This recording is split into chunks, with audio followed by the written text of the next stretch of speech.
Railway पहले 610 kilometre थी, बढ़ी थी 10 साल में, और ये 9 साल के अंदर 610 की तुलना में 6,565 किलोमीटर रेलवे बढ़ाने का काम।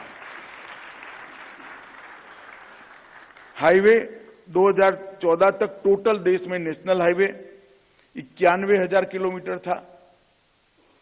70 साल में हम 91,000 किलोमीटर हाईवे बना पाए थे। ये 9 साल के अंदर वो 91,000 किलोमीटर में हमने और 50,000 किलोमीटर जोड़ा है, टोटल 70 साल के जो आधा है। इंटरनेट के बगैर आज इंडस्ट्री की कल्पना हो नहीं सकती है। कॉस्ट पर जीबी इंटरनेट का जो कॉस्ट था वो 270 रुपये था। आज 10 रुपया पर जीबी पर इंटरनेट उपलब्ध हो गया है। यूनिकॉर्न स्टार्टअप देश में 2014 में 4 थे, आज 115 यूनिकॉर्न स्टार्टअप के साथ भारत विश्व में बहुत प्रमुख स्थान पर खड़ा है।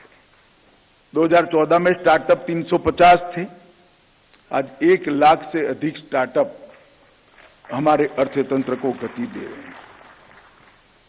और एफडीआई इन्वेस्टमेंट, मैं 9 साल की बात करता हूं, $45 बिलियन था, अब $85 बिलियन के पार कर गया है। मैं किसी चीज को हम कॉन्सेंट्रेट करें तो भारत क्या कर सकता है, इसके लिए सिर्फ टॉय इंडस्ट्री की बात बताना चाहता हूं। टॉय इंडस्ट्री, मोदी जी ने बड़े इमोशन के साथ कहा कि बच्चे भी विदेशी खिलौने से खेलेंगे क्या, और $96 मिलियन का हमारा खिलौनों का एक्सपोर्ट था, उसको 2022 का आंकड़ा है मेरे पास, $326 मिलियन तक पहुंचाने का काम हमने किया है। ये मैं इसलिए कहता हूं कि इससे मालूम पड़ता है कि हम अगर तय करें तो क्या कर सकते हैं। हमारा जीएसटी कोई मानता ही नहीं था कि जीएसटी रोल आउट हो जाए। इतने बड़े देश में इतने सारे राज्य, इतने केंद्र शासित प्रदेश, अलग अलग पार्टियों की सरकारें, मगर जीएसटी का सपना हमारा साकार हुआ।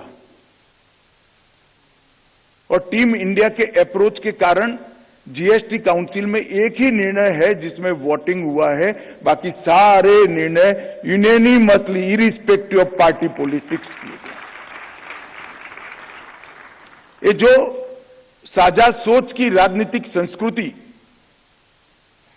मोदी जी ने डेवलप करी है, इसके कारण अप्रैल 2023 में जीएसटी संग्रह हमारा 1.87 लाख करोड़ तक पहुंचा है। एक महीने का 1.87 लाख करोड़, और मासिक एवरेज 1.69 लाख करोड़ की। ये बताता है कि कितना बड़ा अचीवमेंट हमने किया है। विदेशी मुद्रा भंडार भी हमारा $309 अरब था, अब $593 अरब है। आज किसी को भी भय नहीं है पेमेंट की क्राइसिस का, क्योंकि हमारा एक्सपोर्ट बढ़ा है। ईज ऑफ डूइंग बिजनेस में भी ट्रेड और इंडस्ट्री को अनुकूल माहौल बनाने के लिए 39,000 से ज्यादा कंप्लायंस को अनेक एक्ट के अंदर समाप्त कर दिया। 39,000 से ज्यादा कंप्लायंस, और 3,400 लीगल प्रोविजंस को क्रिमिनल से सिविल बनाने का काम नरेंद्र मोदी सरकार ने किया। इससे अच्छा माहौल ट्रेड और इंडस्ट्री के लिए हो ही नहीं सकता। 3,400 प्रावधान से, चाहे इनकम टैक्स हो, चाहे कस्टम हो, चाहे जीएसटी हो, अलग अलग कानूनों में जहां क्रिमिनल प्रोविजंस से इसको बदलने का काम नरेंद्र मोदी सरकार ने किया। पेटेंट और ट्रेडमार्क में मैं आंकड़ा देना नहीं चाहता, परंतु इतना जरूर कहूंगा कि पेटेंट और ट्रेडमार्क में हमारी वृद्धि 50% से ज्यादा है। और ये जो बताता है कि भविष्य भारत का है, इससे मालूम पड़ता है। डिजिटल पेमेंट, आज G20 में जितने भी लोगों को मैं मिला इन 8-9 महीनों में, सभी लोग एक सवाल भूले बगैर पूछते थे, आपके यहां ये डिजिटल क्रांति भारत जैसे देश में कैसे गई। जयपुर में कोई डिप्लोमेट गए हुए थे, उन्होंने रोड पर लगी हुई सब्जी के ठेले पर जब पेटीएम देखा तो उसने कहा ऐसा ट्रांसफॉर्मेशन मैंने जीवन में कहीं नहीं देखा। एक ठेले वाली महिला ने भिंडी की, उसकी जो बड़ा ढक था, इसके ऊपर पेटीएम का कार्ड रखा हुआ था पेटीएम करने के लिए। इतना बड़ा ट्रांसफॉर्मेशन, बहुत बड़ा ट्रांसफॉर्मेशन डिजिटल लेन देन में किया है और इसका नतीजा भी मिला है। 2013-14 के साल में 127 करोड़ ट्रांजैक्शंस हुए थे और 2022-23 में 127 करोड़ से बढ़कर 12,735 करोड़ ट्रांजैक्शन डिजिटल लेन देन के लिए। कितनी सारी नेगेटिव ऊर्जा को समाप्त कर दिया है। कोई चेक डालेगा, 2 दिन तक क्लियरिंग में जाएंगे, कोई होल्ड कर देगी बैंक, सारी चीजें, नो क्लियरेंस, नथिंग। भीम ऐप आज यूपीआई के साथ जुड़ने के लिए पूरे देश के लोग, दुनिया के लोग लालायित हैं और वैश्विक रियल टाइम डिजिटल भुगतान पूरे दुनिया का जो है, इसमें मैं आपको बताना चाहूंगा, आपको भी आनंद होगा कि इसमें 40% हिस्सा अकेले भारत का है पूरी दुनिया में।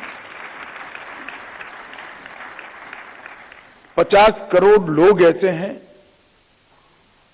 50 करोड़ परिवार, 50 करोड़ लोग ऐसे हैं जिनके पूरे परिवार में एक भी बैंक अकाउंट नहीं था। इसका मैं आपकी भाषा में अर्थ करना चाहता हूं कि इस देश की आबादी तो 130 करोड़ है, पर इस देश का मार्केट 70 करोड़ का था, क्योंकि 50 करोड़ लोगों के पास बैंक अकाउंट ही नहीं था। मोदी जी ने ये सभी को बैंक अकाउंट प्रोवाइड कर आज 50 करोड़ लोगों को देश के अर्थतंत्र के साथ जोड़ने का काम किया है। अब भारत का मार्केट, मैं विश्वास से कह रहा हूं, 70 करोड़ आबादी का नहीं है, 130 करोड़ की आबादी का मार्केट भारत बन चुका है। इंफ्रास्ट्रक्चर के अंदर पहले कभी 11 किलोमीटर रोड एक दिन में बनता था, अब 37 किलोमीटर बनता है। वंदे भारत ने हमारे रेल के द्वारा यात्रा का पूरा कंसेप्ट को चेंज किया है। अब 27 शहरों में, पहले 3 शहरों में थी, अब 27 शहरों में मेट्रो है। 10 लाख से ज्यादा इलेक्ट्रिक व्हीकल्स रोड पर है। भारत नेट जो पहले 30,000 किलोमीटर बिछाई गई थी, अब 6,20,000 किलोमीटर ऑप्टिकल फाइबर बिछाकर हर पंचायत को ऑप्टिकल फाइबर देने का काम। इंटरनेट कनेक्शन में पिछले 8 सालों में 230% की रेट से वृद्धि हुई है और नॉर्थ ईस्ट जो कनेक्ट नहीं था देश के, आज मैं आपको विश्वास से कहता हूं 2027 तक नॉर्थ ईस्ट के 8 राज्यों की कैपिटल रेल, रोड और हवाई मार्ग से देश के साथ जुड़ जाएगी। ये बहुत बड़ा परिवर्तन है। लैंड पोर्ट अथॉरिटी को भी हमने सजीवन किया है। हमारे आसपास के सभी